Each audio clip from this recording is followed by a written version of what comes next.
Tuhan mau hidupku produktif, ya kan? Dan Tuhan percaya pada tambah-tambahan, bukan kurang-kurangan, kecuali dosa dan sifat buruk kita. Segala sesuatu yang lain yang baik dari Bapa selalu ditambahkan. Tuhan mau aku bertumbuh, Tuhan bahkan mau aku bertambah. Kalau Anda belum subscribe di channel ini, segera, supaya Anda bisa mengikuti terus rema-rema dari Roh Kudus, ya. Catat, renungan saya ini berjudulkan mengembangkan 5 talenta. Saya kira kita cuma punya satu, itu pun banyak orang yang merasa dia nggak punya talenta apa-apa, nggak punya bakat sama sekali atau kemampuan. Hari ini, kita akan diajari sama Tuhan cara berpikir demikian. Orang yang berpikiran demikian itu salah pikirannya. Tuhan memberi kita talenta, kepada setiap masing-masing kita ada sesuatu yang ditanam oleh Bapa Sorgawi. Perumpamaan tentang 5 talenta ini kita temukan di Matius pasal 25 ayat yang ke-14 sampai 30. Perumpamaan tentang talenta, Matius 25 ayat 14 saya baca, nanti saya berhenti mendadak di mana, lanjut dari situ, dan nanti Tuhan akan beri pewahyuan-pewahyuan baru. Sebab hal kerajaan sorga sama seperti seorang yang mau bepergian ke luar negeri, yang memanggil hamba-hambanya dan mempercayakan hartanya kepada mereka. Berhenti di sana, di ayat pertama yang kita baca, yaitu ayat 14. Semuanya ini perumpamaan, ya. Semuanya ini juga bicara tentang kerajaan sorga, hubungan dengan Bapa, ya. Nah, digambarkan seperti seorang tuan yang pergi ke luar negeri, lalu panggil staf atau hamba-hambanya, lalu mempercayakan hartanya kepada mereka. Sadarkah Bapak, Ibu, Saudara, bahwa hidupmu adalah hartamu yang paling mulia dari Tuhan? Jadi jangan sia-siakan hidup kita itu satu koin saja, dipakai beli apa, ya sudah habis, nggak ada lagi. Hidup ini jangan dibiarkan berlalu begitu saja. Tahu nggak? Mungkin kita nggak punya sesuatu, mungkin kita nggak bisa beli sesuatu yang mahal, kita belum punya rumah, masih bergumul, punya pekerjaan, jodoh pun belum ada. Apapun juga yang masih kekurangan di hidupmu, selama Anda punya nyawa, buat apa kita memperoleh seluruh dunia tapi kehilangan nyawa kita? Kalau Tuhan kasih kita nyawa hari ini, Tuhan kasih kita hidup, itulah harta yang harus kita kelola. Dimulai dengan kesadaran bahwa kehidupan ini adalah kepercayaan Tuhan. Sekalipun jikalau di sini ada di antara kita yang lahirnya dari kecelakaan, di luar nikah nih papa mama, aku ini anak haram, nggak ada. Yang ada itu hanyalah orang tua haram. Di dunia ini nggak ada anak haram, anak kecil nggak tahu apa-apa. Bukan atas kehendak mereka dilahirkan. Semua atas kehendak Allah. Semua anak itu mulia. Jadi Anda dilahirkan dalam rencana Allah. Sekalipun melalui kesalahan manusia. Jangan menuduh dirimu sendiri, jangan lukai dirimu. Jangan bunuh diri, jangan depresi, jangan putus asa, putus pengharapan. Remember, your life still counts. Hidupmu itu berarti, ingatlah bahwa hidup Anda berharga. Hidup itulah harta. Oke? Kita lihat lagi ayat yang berikutnya, ayat 15. Yang seorang diberikannya 5 talenta. Ingat angka 5. Yang seorang lagi 2. Ingat angka 2. Dan yang seorang lagi 1. Ingat angka 1. 5, 2, 1. Masing-masing menurut kesanggupannya. Lalu ia berangkat. Ada 5 talenta, ada 2, ada 1 talenta. Ingat ya, 1, 2, 5 talenta. Talenta di sini sebenarnya tidak sama dengan bahasa Indonesia talenta yang artinya bakat. Seni, bakat menyanyi, bakat olahraga, ya, bakat bisnis, bakat melukis, bakat membaca, bakat bahasa. Talenta di sini adalah suatu ukuran berat. A talent. Ya, orang Yahudi pakai ukuran ini. 1 talenta itu sama dengan 34 kilo sesuatu. Ya, saya buka rahasia nih. Saya ini kalau dilihat dari daging saya atau tubuh saja, saya sudah lebih dari 2 talenta berat badan saya. Setiap orang itu sekalipun nggak punya, kalau ada di antara kita yang merasa aku nggak punya bakat apa-apa, Anda punya tubuh kan? Bapakku persembahkan tubuhku sebagai persembahan yang hidup, yang kudus dan berkenan. Bahkan, jikalau Anda tersisa 1 talenta pun, itu pun kepercayaan. Andai kata tubuh Anda tinggal 34 kilo, sekalipun kulit Anda sekalipun tulang Anda hanya berbungkus kulit tanpa daging di antaranya, Tuhan tetap meminta Anda hidup berbuah dan hidup produktif. Tidak ada yang bisa menghalangi mandat kita dari sorga. Karena Tuhan pergi ke luar negeri, mempercayakan harta. Hidupku ini adalah harta sorga, ditebus dengan darah anak domba Allah. Hidupku berharga, saya nggak berhak loh, ilegal, itu kriminalitas untuk tidak menghargai hidup sendiri. Karena hidupku ini sudah dibeli. Hidupku bukannya aku lagi, tapi Yesus dalamku. Hargai untuk Yesus, sekalipun Anda cenderung tidak menghargai diri sendiri. Bahkan kalau Anda berbungkus tulang berbungkus kulit saja, tidak ada daging di antaranya, saya katakan tadi. Remember this. You still have one talent, that's your body. Sekalipun saya nggak bisa berbuat sesuatu, saya nggak pinter bahasa, saya ini sekolah juga nggak tinggi, nggak pandai bergaul, kuper apalagi, saya gampang nervous, gagap, kepintaran nggak punya, hanya bisa nguli. Ayat ini menceritakan pada kita, setiap orang diberi kesanggupan, minimal 1 talenta. Kalau nggak ada bakat, tubuhmu jadi. Ya, ayat berikutnya, ayat yang ke-16, segera pergilah hamba yang menerima 5 talenta itu. Wah, ini cerita yang besar dulu, 5 talenta. Ia menjalankan uang itu, so good news. Ia menjalankan uang itu lalu beroleh laba 5 talenta. Ini returnnya 100%, ini investasinya jitu. Ya, kalau ini uang ya, ia menjalankan uang itu, mungkin 34 kilo emas masing-masing diberikan. Ya kan? 1 talenta, ini hamba yang ini, dapatnya ratusan kilo karena dia 5 talenta. Emas kek atau uang mina, saya tidak tahu tepatnya apa karena ini perumpamaan. Tapi yang pasti, hamba 5 talenta ini menjalankan uang itu. Kata menjalankan di sini berarti orang ini ada fokus hidup yang jelas dan dia berusaha. Dia nggak diam saja. Mengembangkan talenta 1, 2, atau 5 harus penuh dengan kesengajaan. You need determination and courage. You need confidence.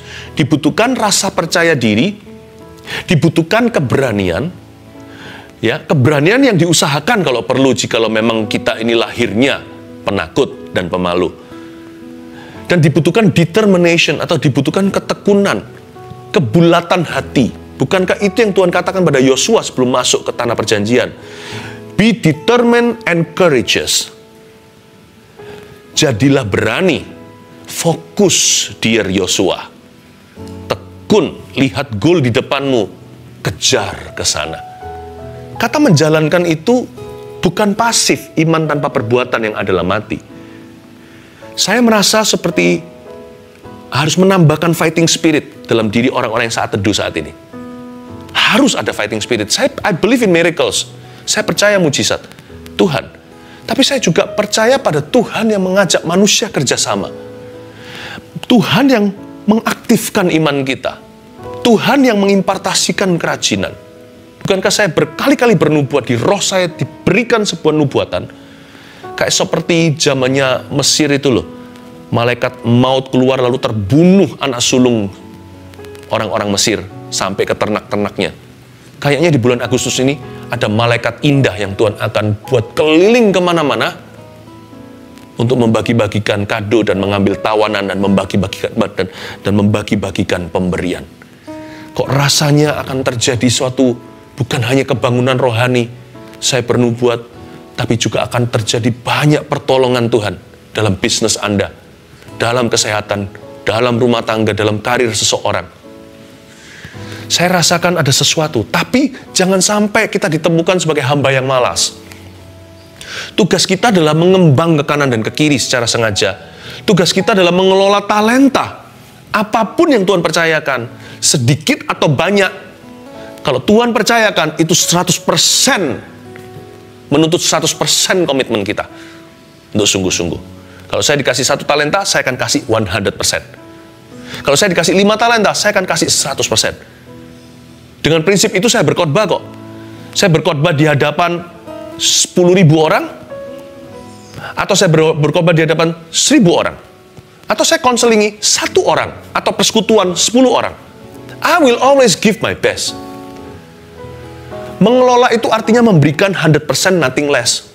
100% tidak kurang dari itu, jangan di-courting. Itu adalah kedaulatan Tuhan. Tuhan mau kasih kita 1, 2, atau 5. Mari saya ajak kita semuanya punya fighting spirit. Pekerjaan Anda terpuruk sekarang, no problem. Apapun yang ke bawah, masih bisa dilempar ke atas. Yang di atas jangan sombong. Kita butuh Tuhan. Semua yang naik ke atas, bisa jatuh ke bawah loh. Ya, talenta ajari kita untuk terus mengelola. Kita lihat lagi, lanjutkan di ayat yang ke-17. Hamba yang menerima 2 talenta itu pun berbuat demikian juga dan berlaba 2 talenta. Sama, 2 talenta ya. Tapi hamba yang menerima 1 talenta, itu pergi dan menggali lubang di dalam tanah, lalu menyembunyikan uang tuannya. Lama sesudah itu pulanglah tuan hamba-hamba itu, lalu mengadakan hitung-hitungan dengan mereka. Hamba yang menerima 5 talenta itu datang dan ia membawa laba 5 talenta. Katanya, Tuan, 5 talenta Tuhan percayakan kepadaku, lihat, aku telah beroleh laba 5 talenta. Itu dia, tentang hidup ini dan kasih karunia. Semakin kita kerjakan sebuah talenta dalam kehidupan kita, semakin bermunculan talenta baru. Aneh ya, hidup itu ya. Hidup itu juga seperti badan. Badan kita ini seperti manifestasi. Badan kita ini kalau semakin beralasan, lama-lama jadi semakin malas. Ya kan? Jadi semakin gembur. Tidak berkekuatan. Aneh. Badan kita semakin kita siksa dengan yang namanya olahraga, semakin bugar, semakin sehat. Semakin kuat, tidur pun gak terlalu lama, bisa nyenyak, bisa berpikir, bisa fokus. Terlebih lagi kasih karunia. Semakin kita kerjakan keselamatan kita, iman, pengharapan, dan kasih, mengasihi orang secara sengaja. Mengasihi Tuhan lebih sengaja lagi. Maju, milih doa atau gak doa, milih doa. Milih kerja atau bolos, milih kerja. Semakin kita begitu, semakin happy, aneh ya. Hidup kita semakin fulfilled, semakin puas batin. Dan hidup kita semakin kuat, hendak berjalan makin lama makin kuat menghadap Allah di Sion. Kita lihat, hukum rohani ini beda. 5 talenta itu datang dan berkata, aku bawa 5 talenta. Malah Tuhan percayakan lebih lagi, yang 2 juga sama, tapi yang 1 ini sembunyi. Maka, kita, sampai ayat berapa tadi saya lupa. Lama sudah pulanglah Tuhan. Ayat 21 ya. Maka kata tuannya itu kepadanya, sekali lagi perbuatanmu itu, hai hambaku yang baik dan setia, engkau telah setia dalam perkara kecil. Aku akan memberikan kepadamu tanggung jawab dalam perkara yang besar. Itu dia. Dikelola malah semakin menjadi-jadi. Masuklah dan turutlah dalam kebahagiaan Tuanmu. Lalu datanglah hamba yang menerima 2 talenta itu, ayat 22. Katanya, Tuan, 2 talenta Tuhan percayakan kepadaku. Lihat, aku telah beroleh laba 2 talenta. Sama ini. Yang 2 talenta, yang 5 talenta nggak bisa menyombongkan diri di atas 2 talenta. Karena mereka punya rapor sama. Karena kesanggupan, kemampuan mereka pun beda levelnya. Tuhan tidak akan menuntut Anda melakukan sesuatu yang Anda tidak bisa. Tuhan selalu mengajak kita, mendorong kita untuk melakukan sesuatu yang kita bisa, memberikan sesuatu kepada kerajaannya, apa yang kita sanggup dan apa yang kita punya. Tuhan itu adil.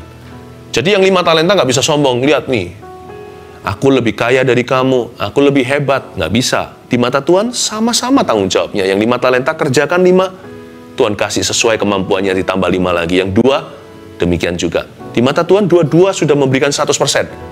Yang memberikan 0% itu yang si 1 talenta ini.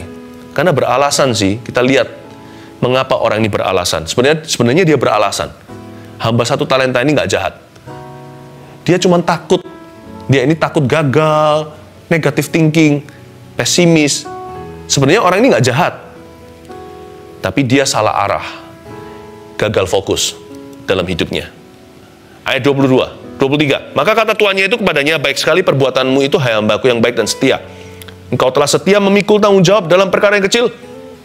Aku akan memberikan kepadamu tanggung jawab dalam perkara yang besar. Masuklah dan turutlah dalam kebahagiaan Tuanmu. Kini datang jugalah hamba yang menerima 1 talenta itu dan berkata, kita lihat ya, lakon 1 ini, lakon buruk sebenarnya. Tuan, aku tahu bahwa Tuan adalah manusia yang kejam, yang menuai di tempat di mana Tuan tidak menabur, dan yang memungut dari tempat di mana Tuan tidak menanam. Gak enak nih. Aku tahu Tuan itu selalu menuntut buah. Tuhan mau hidupku produktif, ya kan? Dan Tuhan percaya pada tambah-tambahan, bukan kurang-kurangan, kecuali dosa dan sifat buruk kita. segala sesuatu yang lain yang baik dari Bapa selalu ditambahkan. Tuhan mau aku bertumbuh, Tuhan bahkan mau aku bertambah. Kira-kira gitulah bahasa si hamba 1 talenta. Tapi bahasanya dia, dari situ kita tahu orang ini negatif. Tuhan adalah manusia yang kejam. Kok nggak bisa dia lihat semuanya ini untuk kebaikan dirinya? Ayat 25, tapi Tuhan nggak tersinggung karena itu loh ya. Tuhan objektif kalau menghakimi. Tuhan nggak marah karena dipanggil sebagai manusia yang kejam. Tuhan tanya faktanya, di mana buah Anda? Ayat 25, karena itu aku takut, ini loh alasannya. Dan pergi menyembunyikan talenta Tuanku itu di dalam tanah ini. Terimalah kepunyaan Tuhan. Ayat 25 berhenti di sana, saya jelaskan. Jadi akar permasalahan hamba 1 talenta, kenapa tidak mengelola dan mengembangkan talentanya? Atau talenta satu-satunya? Mau tahu apa? Rasa takut. Wow! Very common, sangat umum kan?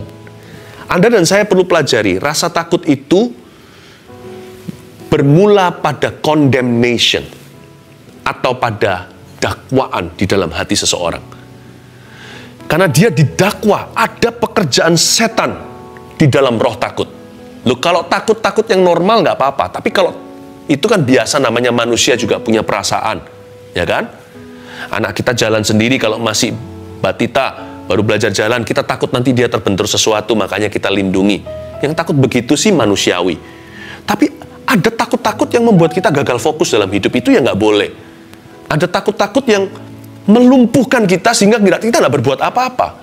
Takut seperti ini itu ada campur tangan iblis di dalamnya. Kekhawatiran berlebihan hingga keterikatan dengan obat-obatan. Harus penenang, harus obat tidur, kalau tidak begitu tidak bisa. Buat apa Tuhan ciptakan malam? Supaya kita bisa tidur alami. Tapi ada orang yang depresi, kekhawatiran berlebih sehingga nggak bisa berdoa. Itu sudah nggak normal. Itu bukan new normal, itu nggak normal. Itu ada pekerjaan setan di dalamnya. Hamba ini takut. Kata takut artinya dia mengantisipasi gagal. Belum apa-apa, belum mencoba. Ya. Dan dia itu berpikiran negatif, pesimis, dan dia nggak fokus. Sibuk melulu tapi nggak tahu apa yang dia lakukan. Sehingga orang seperti ini, gara-gara tidak punya goal yang jelas, tidak punya target kehidupan, dia takut, kalau aku pasang target begini, apakah aku salahi Tuhan mendahului Tuhan? Tuhan mending didahului lalu Tuhan rem-rem Anda. Daripada seperti keledai yang perlu pakai tali les dan kekang, kalau nggak gitu nggak akan mendekat padamu. Jangan takut mendahului Tuhan. Kemauan, dorongan kita untuk maju itu pun dari Roh Kudus. Ya, jangan beralasan. Orang seperti ini saking takutnya, takut ini, takut itu, yang nggak terbukti, sehingga apapun juga dia nggak pernah mulai. Muter-muter di tempat di padang gurun sampai mati. I better make a learning mistake than I make the mistake of never learning. Pahamin? Saya lebih baik membuat kesalahan-kesalahan saat mencoba. Asal bukan salah fatal yang Alkitab katakan, berarti konyol kan, sudah diperingatkan. Tapi kesalahan dalam saya berusaha untuk mengerti kehendak Allah. Daripada saya membuat satu kesalahan fatal, yaitu tidak mencoba apa-apa. Itu dia. Ayat 26. Maka jawab tuannya itu, hai kamu hamba yang jahat dan malas. Jadi kamu sudah tahu nih, bahwa aku menuai di tempat di mana aku nggak nabur dan memungut dari tempat di mana aku nggak menanam. Tuhan aminkan. Hati-hati jangan sembarangan kalau ngomong sama Tuhan. Ya, karena kebanyakan anak-anak Tuhan itu dosanya satu. Bukan 10 perintah Allah, mencuri, membunuh. Tapi mulut kita lancang sama Tuhan kadang-kadang. Tetap harus reverent, harus takut akan Tuhan. Mengasihi ya. Tapi please understand, He's not our equal. Dia bukanlah setara kita, dia bukan sebaya. Ya, dia adalah Bapa kita, Raja kita, sekalipun dia sahabat, kekasih kita, Juru Selamat. Karena itu sudahlah seharusnya uangku itu, ayat 27, kau berikan pada orang yang menjalankan uang, supaya sekembaliku aku menerimanya serta dengan bunganya. Sebab itu ambillah talenta itu daripadanya, dan berikanlah kepada orang yang mempunyai 10 talenta itu. Karena setiap orang yang mempunyai kepadanya akan diberi, sehingga ia berkelimpahan.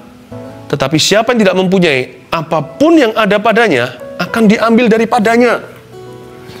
Dari ayat 28 saya ambil kesimpulan Alkitabiah bahwa talenta dan kasih karunia bisa ditransferkan dan dipindahkan. Buktinya ayat ini berkata, diambil talenta dari yang satu itu, dikasih yang punya 10 sekarang. Yang tadi punya 5 talenta, digarap, dikerjakan, berlaba 5 talenta, Tuhan kasih ke orang itu. Berarti bisa dipindah loh. Bisa dipindah. Jangan heran ya, karena ada orang dikejar-kejar Roh Kudus untuk melayani sesamanya. Dia nggak mau, nanti akhirnya Roh Kudus harus pakai orang yang lain. Jangan heran jika tiba-tiba ada orang di sini bangun tidur, bukan terus mandi, tidak lupa menggosok gigi, bangun tidur langsung nyanyi, suaranya merdu. Padahal dari dulu suaranya tidak bisa, pas alias fales melulu. Tuhan bisa berkati Anda dengan karunia baru di usia 40. Tiba-tiba Anda bisa punya suatu keahlian baru. Itu bukan karena Anda layak menerima karunia itu, karena ada orang yang nolak. Berarti ingat, karunia ada padamu. Kalau Anda tolak terus melulu, Tuhan suruh terus doakan ini, nanti Tuhan pakai orang lain. Ya, karena kerajaan Allah tidak bergantung padamu. Kita yang bergantung kerajaan Tuhan. Ayat terakhir, ayat 30, dan campakkanlah hamba yang tidak berguna itu dalam kegelapan yang paling gelap. Di sanalah akan terdapat ratap dan kertak gigi. Ini apakah nggak berlebihan ya? Kalau kita baca ayat 30, masa hamba itu nggak jalankan 1 talenta lalu masuk neraka? Karena ayat 30 kan bicara tentang hukuman kekal. Dilemparkan ke dalam kegelapan yang paling gelap, itu kan neraka. Apakah nggak berlebihan ya? Orang dihukum karena dia tidak punya talenta atau dia tidak kelola talentanya. Bayangin kalau saya bisa nyanyi, lalu saya tidak les nyanyi, saya masuk neraka. Apakah itu maksudnya? Bukan. Dari sini saya kasih penjelasan secara profetik dan kreatif. Tidak mengubah makna perumpamaan ini, tapi bisa membuat kita menemukan aplikasi dalam kehidupan kita. Catat, 5 talenta. Jangan hanya 1. Saya tunjukkan 1, 2, 3, 4, 5 itu signifikannya apa. Dimulai dengan ayat 30 dulu. Talenta pertama itu ternyata bukan bakat melukis, talenta bernyanyi, atau tarik suara. Bukan juga kemampuan untuk berbahasa, atau seni menari. Kenapa hukumannya berat? Karena talenta nomor 1 bukan bicara tentang talenta, seperti yang kita pahami. Talenta nomor 1 adalah hubungan dengan Allah. Catatlah itu. Karena orang ini tidak mengerjakan imannya. Iman itu bukan pekerjaan, saya mengerti. Tapi karena orang ini tidak pernah beriman secara sungguh-sungguh kepada Tuhan. Orang ini tidak pernah membangun hubungannya dengan Allah. Yang dia sembunyikan itu adalah kehidupannya dari Tuhan, seperti Adam dan Hawa ketika jatuh dalam dosa. Mereka berlari dari hadiratnya. Kemanakah aku dapat pergi menjauhi rohmu Tuhan? Orang ini melarikan diri, berakhir binasa. Ayat 30 bukan bicara tentang bakat menyanyi. Ya, bukan. Jangan pernah pakai ancaman. Kamu tidak melayani, masuk neraka. Masuk neraka bukan karena kita nggak pelayanan, tapi karena kita munafik, bahkan dalam pelayanan. Ya, hubungan dengan Allah itu nomor 1. Jadi ini kabar baik, good news. Kalau Anda merasa hari ini kehilangan pekerjaan nih, oke, omset Anda dari 1 miliar menjadi 10 juta aja hari ini. Selama Anda membangun terus hubungan dengan Allah, Anda punya masa depan. Karena orang yang punya 1 talenta, kalau dia kerjakan, itu akan berakhir somewhere. Somewhere over the rainbow, akan berakhir somewhere di balik pelangi itu. Anda akan berakhir tidak tersesat sekalipun Anda seolah-olah kesasar, nggak tahu mau kemana ini hidup pimpin saya. Anda pasti akan terdampar pada rencananya. Saya jamin itu bukan saya. Alkitab firman Tuhan mengatakan. So, orang yang terus membangun hubungannya dengan Allah, sekalipun lenyap daging dan batinnya. Mungkin dia sekarang jobless, mungkin dia ngalami sesuatu. Mungkin sekarang dia merasa dia ini gagal, semua dia lakukan gagal. Coba terus, jangan takut, asal halal, kerjakan apa yang baik, apa yang terang. Selama Anda membangun terus hubungan dengan Allah, aman. Anda tidak usah punya 5 talenta, 1 aja akan membawamu jauh. Dari sejak saya mengenal Tuhan umur 18 tahun hingga hari ini, saya fokusnya cuma 1. Berkhotbah itu nomor berikutnya. Pelayanan, kerjaan, apapun, whatever, media, sosial media, itu tambahan. Fokus saya hanya 1 yang membuat terus bersinar terang. Itu sumbernya sih, hubungan saya dengan Tuhan.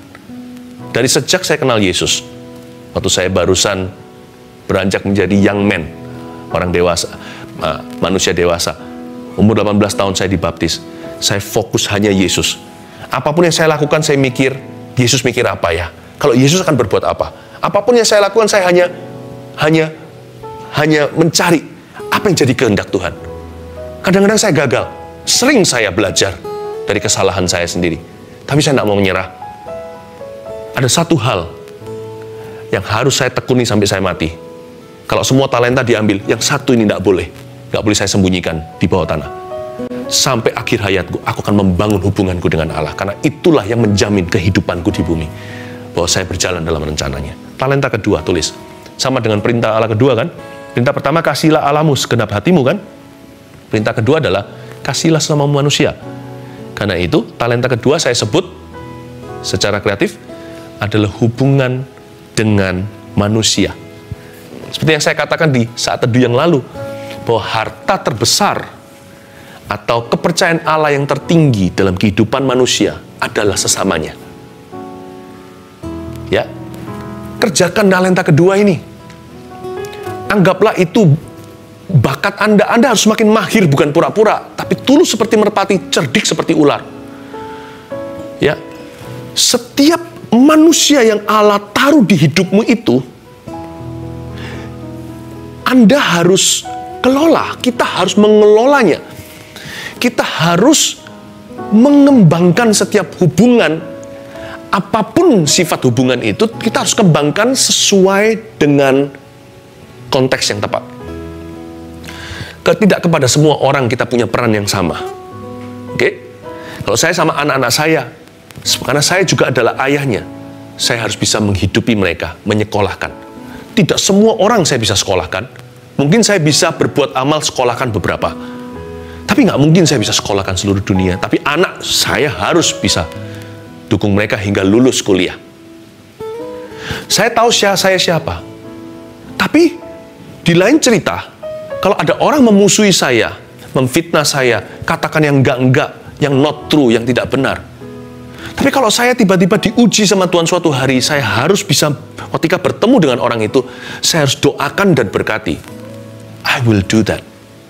Tuhan tidak nuntut saya untuk melakukan kepada musuh, orang yang memusuhi saya, seperti sebagai ayah kepada anaknya. Tapi pada konteks itu, saya harus mengerti apa yang menjadi kehendak Allah. Saya harus bisa mengampuni dia, memberkati dia. Bukan membalas gigi ganti gigi, tapi tampar pipi kanan, kasih pipi kiri. Setiap manusia itu Tuhan akan lihat dari sorga. Kepada anak, you seperti apa? Kepada istri bagaimana? Jangan main tangan, supaya jangan sampai doamu terhalang. Alkitab mengatakan, kalau suami yang suka melakukan kekerasan dalam rumah tangga, doanya akan terhambat. Bisnisnya, lihat cepat lambat, Anda akan jatuh dalam jeratmu sendiri. Tuhan mau kita, Tuhan menguji kita, gimana kita dengan pasangan kita, gimana kita dengan rekan bisnis kita. Setiap hubungan itu ada yang dalam, ada yang dangkal, tapi masing-masing adalah ujian dari sorga. Itu adalah talenta yang harus kita kelola. Kita harus bertanggungjawabkan di hadapan Tuhan, termasuk terhadap musuh-musuh kita. Tuhan melihat dengan matanya. Kita akan berbuat apa?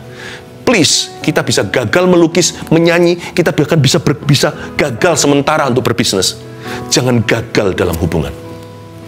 Karena Tuhan menganggap ini talenta berikutnya yang terutama. Talenta ketiga adalah pekerjaan utama. Apapun pekerjaan Anda, kalau itu halal dan benar, anggaplah itu talenta yang harus Anda kembangkan. Ya. Jangan menyerah. Kalau Anda tidak melakukan pekerjaan yang Anda sukai dulu pekerjaan apapun yang Anda lakukan hari ini. Kelolalah seolah-olah itu talenta dari Tuhan. Sekalipun Anda merasa kurang pintar di bidang ini, tapi kalau Anda di-hire di sana, usahakan maksimal. Kalau orang lain 80% sudah lihai, Anda mungkin perlu 800% untuk bisa baik, untuk bisa masuk standar, Anda bayar harganya. Pekerjaan utamamu itu talenta. Ya, saya menganggap pekerjaan utama saya atau panggilan utamaku itu adalah berkhotbah, memberitakan Injil dan mengajarkan firman Allah. Sejak saya belasan tahun hingga hari ini, saya nggak tahu sudah beribu-ribu kali saya mengkhotbahkan ini. Pepatah Bruce Lee berkata seperti ini, ya, seorang ahli bela diri yang menjadi legendaris. Dia berkata, jangan takut dengan orang yang bisa 1000 jurus, tapi takutlah dengan orang yang hanya bisa 1 jurus, tapi melatihnya 1000 kali. latihlah terus hingga kau mahir dalam bidangmu. Be the master of your own craft. Jadilah tuan atas prakaryamu sendiri. Kalau saya berkhotbah, saya latihan 10.000 kali khotbah. Saya masih ingat, bukan berarti khotbah saya sekarang bagus gimana, ya enggak. Ya, tapi kalau dibanding dengan dulu, hari ini lebih banyak wahyu. Itu semua karena tekun terus beribu-ribu. Anda ketemu dengan saya juga sudah di kilometer ke ribu sekian. Bukan sejak awal kita belum mengenal satu dengan yang lainnya. Jangan cepat-cepat ingin diakui oleh dunia. Tekuni dulu pekerjaan utama. Apa yang menjadi panggilan utamamu? Jangan pelin-pelan, jangan cabut, tanam, cabut, datang, pergi, keluar, masuk. No, tekuni hingga Anda menjadi hebat di sana. Yang keempat, talenta keempat, kemampuan baru. Kemampuan baru. Maksudnya kemampuan baru, setelah Anda tekun di satu bidang, nggak nyangka, saya kira dari kecil saya nggak pernah bisa lakukan itu. Tiba-tiba waktu saya berumur 30, 40, bahkan 50, kok muncul kemampuan baru. Dari mana itu? Dulu nggak ngerti tentang dekor, padahal nggak sekolah interior, ya kan? Dulu mungkin masih sama teman-teman SMA, kuliah, nggak mikir begitu. Tapi sekarang berkeluarga, tiba-tiba tesnya bagus sekali. Lalu Tuhan kasih nanti bisnis furnitur atau apa. Nggak ngerti, atau paling tidak bisa dekorin. Ya kan, awal mula amatur, lama-lama profesional dan dibayar. Anda nggak pernah bayangkan Anda bisa lakukan itu. Saya sih, ada banyak kemampuan baru yang Tuhan berikan. Bukan dari saya lahir baru. Hingga waktu saya umur 40, salah satunya Tuhan berikan kepada saya kemampuan untuk bisa melukis dalam dunia seni. Saya bisa ekspresikan. Bukan hanya melukis, tapi juga menulis buku. Tuhan kasih saya banyak ide-ide. Bisa menyusun kata-kata, bukan saja secara orasi, tapi secara literatur pula. Itu semua muncul bukan ketika saya umur 20, bahkan bukan ketika saya umur 30. Sudah setengah saya jalani, lebih setengah dari usia saya seharusnya. Dan kita tidak hidup ratusan tahun, bukan? Tuhan bisa kasih kemampuan baru. Let God surprise you. Hari-hari ini waktu pandemi gini, banyak orang pintar masak katanya ya. Kok enak masakannya? Ada yang tiba-tiba pintar ini, pintar itu. Ada yang mengerti tentang media dan sebagainya. Ya, yang terakhir, dengan ini saya selesai. Talenta kelima. Ini yang saya sebut, hanya Tuhan yang tahu. Dunia berkata life begins at 40. Hidup mulai dari umur 40. Saya bilang, hidup itu mulai setiap hari dengan Tuhan Yesus. Dimana ketika Anda merasa Anda sudah mencapai sesuatu, Anda sudah sampai di situ, Tuhan akan membuat Anda terkejut. Pagi hari Anda bangun, tiba-tiba hanya Tuhan yang tahu. Saya sungguh-sungguh bergairah, semakin jalan sama Tuhan itu, semakin tak terduga. Kalau Tuhan izinkan saya hidup sampai umur katakan 70. I'm just wondering, saya hanya imajinasi. Kira-kira nanti apa ya yang hanya Tuhan yang tahu hari ini, yang Tuhan akan nyatakan dalam hidup saya saat itu. Mungkinkah tiba-tiba saya bisa melakukan sesuatu yang sekarang bahkan I don't even dare dream of those things. Hal-hal yang saya tidak berani bayangkan, bahkan saya nggak berani mimpikan, itu Tuhan sediakan. Makanya itu talenta kelima saya buat giro terbuka, cek kosong, tulisannya only God knows. Hanya Tuhan yang tahu. Be surprised. Hidup sama Tuhan itu exciting, wonderful, luar biasa, sampai hari terakhir kita meninggal dunia atau Tuhan datang kembali. Hidup sama Tuhan is never dull, tidak pernah tumpul, tidak pernah membosankan. Hidup sama Tuhan itu selalu dak-dikduk yang baik. Wow, what's next? What else? Tuhan, apalagi? Ya Tuhan yang telah Engkau sediakan bagi orang percaya. Amin. Oke, review aja lalu kita selesai. Ada 5 talenta yang saya sebutkan, mengembangkan 5 talenta di sini. Talenta nomor 1 adalah hubungan dengan Allah. Talenta kedua adalah hubungan dengan manusia. Talenta ketiga adalah pekerjaan utama atau panggilan utama kita. Talenta keempat adalah kemampuan baru yang Tuhan nyatakan nanti. Talenta kelima lebih jauh lagi, hanya Tuhan yang tahu. God bless you. Haleluya. 1 Petrus 4 ayat 7. Kesudahan segala sesuatu sudah dekat. Karena itu, kuasailah dirimu dan jadilah tenang, supaya kamu dapat berdoa. Saudara yang terkasih, terima kasih telah mendengarkan firman Tuhan hari ini. Jangan lupa untuk dukung terus channel ini dengan cara subscribe, like, share, dan juga komen, agar saudara kita yang lain juga boleh terberkati. Tuhan Yesus memberkati kita.